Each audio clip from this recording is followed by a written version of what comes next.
রাজবাড়ী পাংশা থেকে আমাদের ইউটিউব চ্যানেলের ভিডিও দেখে আমাদের কাছে এক ভাই তার 5টি জংফা 4-in-1 ইনভার্টার আমাদের কাছে সার্ভিসিং করার জন্য পাঠিয়েছে।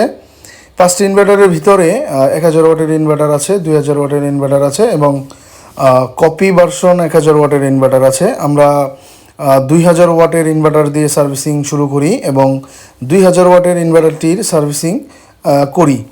2000 ওয়াটের ইনভার্টারটিতে মূলত সমস্যা ছিল যে আগেও কোনো এক ভাই হয়তো এই ইনভার্টারটি রিপেয়ার করার চেষ্টা করেছিল, কিন্তু আনফর্চুনেটলি উনি রিপেয়ার করতে পারে নাই।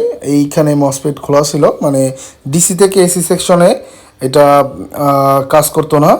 তো আমরা এই ইনভার্টারটি ডিসি থেকে এসি সফলভাবে রিপেয়ার করি এবং এটা রিপেয়ার করা শেষে প্রায় 30 মিনিটের মতো চালিয়ে রাখি এবং সর্বশেষ যখন আমরা চেক করতে যাব তখন দেখি যে চার্জিং সাইটেও সমস্যা, ব্যাটারি চার্জ হয় না।